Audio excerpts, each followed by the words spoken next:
We are still trying to pursue the perfect drum and bass kick. I've been trying a few different things when it comes to drum and bass kicks. The first one was this kick I made in Vital.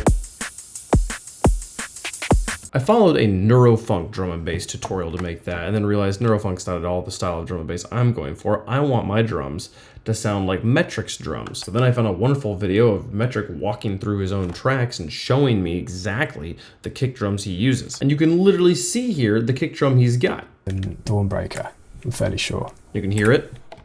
Unless you just pitch down the kick drum. Such a different sound than what I've got going over here.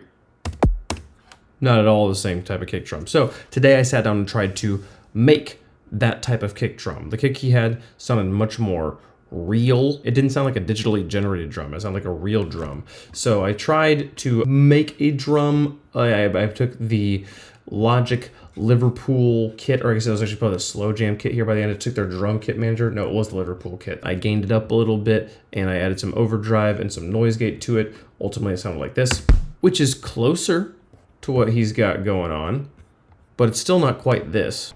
And as a matter of fact, it's really not that at all. So then I just went to the internet and typed in drum and bass kick, went to Sample Focus and downloaded this, which is still not exactly what he's got going on, but is way closer than the other ones. Now, when you just look at them all here on the surface, these are them all kind of rendered out as audio, right? At first, they kind of look similar, but then as you get in even at this shape, they all look much more different. There's a uniformity to the Vital one that is missing the other two, and there's a chaos at the beginning of this drum and bass kick that is missing in the processed sample and in the sine wave generated one. I don't know what this is. I don't know what causes this. Actually, I'm curious if the distortion I've got running on this changes that. Let's turn that off and re-render that here.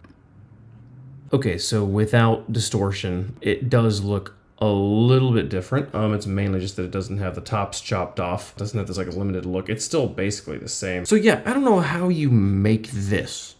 When everyone talks about, you know, like the transient and then the body, and then the tail. The Vital one and the DMB downloaded one have pretty similar tails and kind of similar bodies, but the transient is completely different. How do you make this transient is the thing I gotta look up tomorrow and see if I can figure that out. I don't know what to search for that though. The other really important thing that doing this process today taught me about kicks is I need to make sure I am coming in and actually getting these samples to start at the actual beginning of the sample, because this is not going to create a nice punch, especially this, where this is starting almost like 2/16 after the actual beginning, right? This one's a little bit better. The generator one is definitely the best with its transient beginning almost on the downbeat, but like again, I just need to come in and like cut that off and slide that over.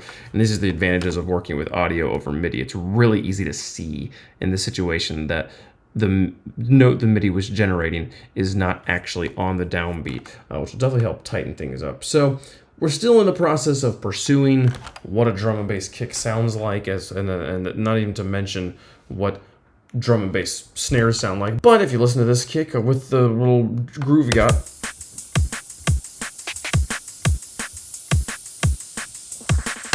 it makes the rest of the groove sound bad because of how,